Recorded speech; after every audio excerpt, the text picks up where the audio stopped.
Welcome back students. आज का हमें क्वेश्चन दे रखा है the vapour pressure of A and B at 25 degree Celsius are 75 mm Hg and 25 mm Hg. If A and B are mixed such that the mole fraction of A in the mixture is 0.4, then calculate the mole fraction of B in vapor phase. देखिए हमें mole fraction निकालना है लेकिन vapour phase में निकालना है। देखिए हमें दे क्या रखा है, हमें दे रखा है A का मोल फ्रैक्शन, मतलब का ये दे रखा है, हमें कितना दे रखा है 0.4। और हम जानते हैं कि जो काई ए प्लस काई बी होता है वो किसके बराबर होता है, 1 के बराबर होता है। तो अगर हम यहाँ काई ए की जगह 0.4 रख दें तो हमारा काई बी कितना आ जाएगा, बराबर 1। तो chi B is equal to 1 minus 0.4 को इधर लेके जाओगे तो ये कितना आ जाएगा आपका 0.6 आ जाएगा। ठीक है, ये काई बी आ गया आपका। अच्छा, अब वो बोल रहा है कि हमें वेपर प्रेशर दे रखा है और पी या बोले पी नॉट ऑफ दे रखा है आपको 75 mm Hg, 75 mm Hg। P not of B दे रखा है आपको, पी नॉट ऑफ बी दे रखा है 25। और हम जानते हैं कि जो हमारा पी टी होता है, ठीक है, पी टी किसके बराबर होता है आपका, P not of A chi A plus P not of P chi B. ठीक है, पी नॉट ऑफ ए कितना दे रखा है आपको 75, काई ए दे रखा है 0.4 plus P not of B 25 into chi B दे रखा है हमने भी निकाला 0.6। जब इसको आप कैलकुलेट करोगे ये आपका आएगा 45 mm। ठीक है, इतना हमारा आ गया, हमारा जो वेपर प्रेशर है वो इतना आ गया हमारा। ठीक है, अब हमसे वो निकलवा रहा है in the vapour phase. Vapour phase के लिए अगर हम बात करते हैं, ठीक है, इन वेपर फेज तो हमारा जो पी बी होता है वो किसके बराबर होता है, वाई बी और इंटू पी टी। ठीक है, अगर हम यहाँ से वाई बी निकालते हैं तो वो क्या हो जाएगा, P B by P T. और पी बी को हम क्या लिख सकते हैं, पी नॉट ऑफ बी काई बी अपॉन पी टी। ठीक है, पी नॉट ऑफ बी कितना दे रखा है आपको, देखिए पी नॉट ऑफ बी दे रखा है 25 इंटू काई बी हमने निकाला था 0.6 अपॉन पी टी कितना दे आया है हमारा 45। जब इसको मल्टीप्लाई करोगे कितना आ जाएगा 15/45 डिवाइड करोगे 1/3। इसको हम क्या लिख सकते हैं 0.33 mm Hg।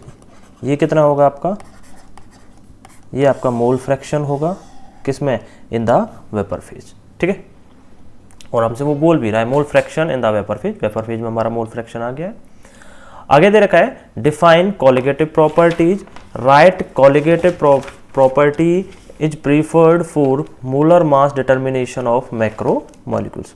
देखते हैं, देखिए कोलिगेटिव प्रॉपर्टी क्या होती है, लिखते हैं एक बार। Second, the property which depend upon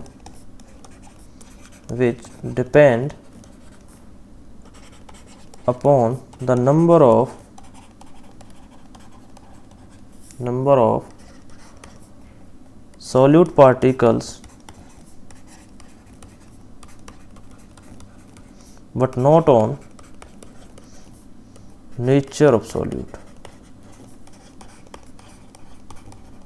number of particles के ऊपर तो डिपेंड करता है लेकिन हमारा जो उसके नेचर है उसके ऊपर डिपेंड नहीं करता। उसी को हम क्या बोलते हैं, कोलिगेटिव प्रॉपर्टी बोलते हैं। अब वो आगे पूछ रहा है कि हमसे कि which colligative properties preferred for the molar mass determination. Molar mass determination के लिए किसकी हम ज़्यादा किस कोलिगेटिव प्रॉपर्टी को यूज कर सकते हैं। देखिए जो हमारा वैसे जो हमारा आंसर होगा वो होगा ऑस्मोटिक प्रेशर। ऐसा क्यों यूज करते हैं, क्योंकि जो ऑस्मोटिक प्रेशर है, ऑस्मोटिक जो प्रेशर की वैल्यू आती है ना, हमेशा ऑस्मोटिक प्रेशर की वैल्यू आती है वो हमेशा लार्ज आती है, हाई आती है या लार्ज आती है। चाहे हमारा जो सॉल्यूशन है ना वो वेरी डाइल्यूट ही चाहे क्यों ना है, बहुत डाइल्यूट है फिर भी हमारी जो ऑस्मोटिक प्रेशर की वैल्यू आती है वो लार्ज ही आती है।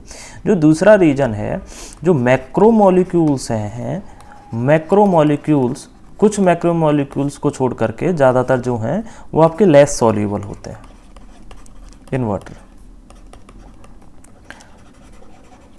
लेस सॉल्यूबल होते हैं, और आपका वो स्टेबल भी नहीं होते, और स्टेबल भी नहीं होते, स्टेबल एट हाई टेम्परेचर। जब हम हाई टेम्परेचर की बात करते हैं तो नॉट स्टेबल, स्टेबल नहीं होते हैं, ठीक है, क्योंकि हमारा जो ऑस्मोटिक प्रेशर है हम इसको रूम टेम्परेचर पर ही बात करते हैं। तो इसीलिए हमारा जो यहाँ पर जो कोलिगेटिव प्रॉपर्टी हम मैक्रोमोलिक्यूल्स के लिए यूज करते हैं वो ऑस्मोटिक प्रेशर को ही प्रेफरेंस देते हैं, क्योंकि हमारा यहाँ से हम उसको इजीली मेजर कर पाते हैं, ठीक है। अगला क्वेश्चन दे रखा है, why equimolar solutions of sodium chloride and glucose not isotonic, ठीक है। देखिए हमसे वो बोल रहा है आइसोटोनिक के लिए, हम आइसोटोनिक को क्या बोल सकते हैं, आइसोटोनिक सॉल्यूशन कौन सा होता है हमारा, हम बोल सकते हैं कि which have same osmotic pressure, जिनके पास सेम ऑस्मोटिक प्रेशर हो। देखिए हमारा जो NaCl है, NaCl कैसे डिसोसिएट होता है, Na positive and Cl negative, ऐसे डिसोसिएट होता है।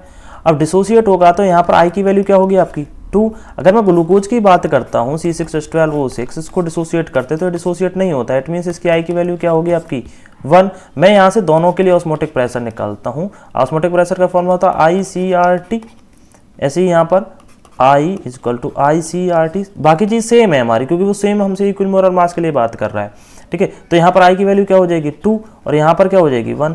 तो क्या ऑस्मोटिक प्रेशर हमारा सेम होगा दोनों का, वो सेम नहीं आएगा, और जब सेम नहीं होगा तो हमारा वो आइसोटोनिक सॉल्यूशंस भी नहीं होंगे, ठीक है। यही हमसे क्वेश्चन पूछ रहा है।